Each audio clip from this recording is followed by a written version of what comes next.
Hi everyone. This is going to be by far the shortest talk I've ever given about methane, so feel free to find me after the break if you have more questions.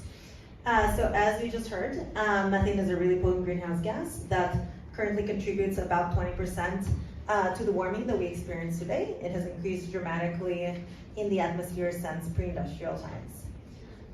What people often don't know about it is that it is also a potent human health issue, so it causes nearly 250,000 premature deaths every year, asthma visits, crop loss. So we really don't want it in the atmosphere. So the good news is that I've been working on methane. I think the first project I proposed like 10 years ago on methane, and that was a pretty lonely place to be. And starting 2021 or so, there's been international agreements to cut methane emissions by 30% from 2020 levels to 2030. So this is great. 155 countries signed up for this global methane pledge. So there is, this is a particularly good time to be working on methane because the policy tailwinds are there. Man. Okay, so there is quite a bit of methane that comes from natural sources. And the reason that there's the accumulation in the atmosphere is that humans added roughly doubled the amount of methane that's coming, that's being emitted. So here's the chart for the US for the anthropogenic emissions.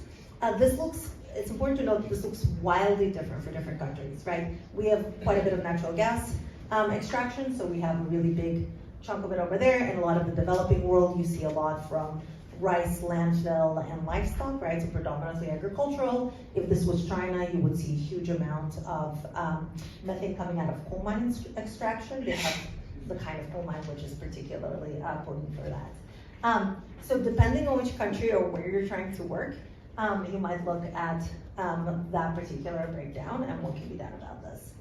So speaking of what can be done, it's really three different categories, right? Detection, prevention, and mitigation. And the different sources have different lever sizes based on that.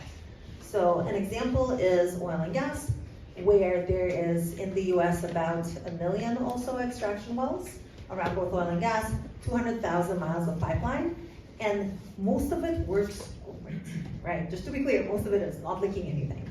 And some fraction is leaking huge amounts. And so the detection is really key because once you detect, especially with the new EPA regulations, there's pretty good chances that it'll get fixed by the normal methods.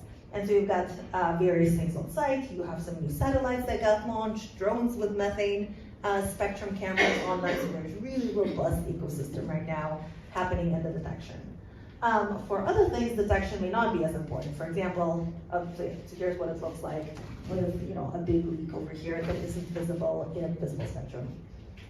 For other things like landfills, right, we know where the landfills are, right? That's not a mystery. We have an idea how much organics we have in each region.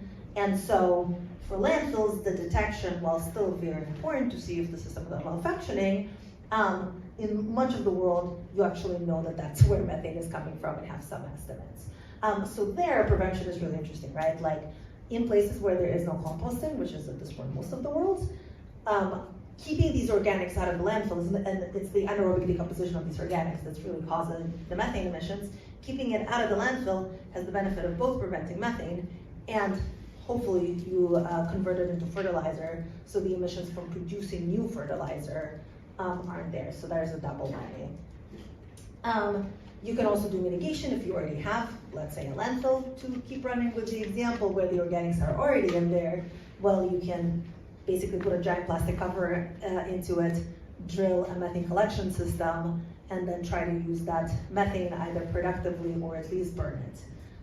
Burning, as you see these oil and gas flares, while it sucks that we're not using it productively, burning is still much better than letting it vent, right? Burning takes one molecule of methane, turns it to one molecule of CO2 at some combustion efficiency, right? So with these open flares, not always perfect.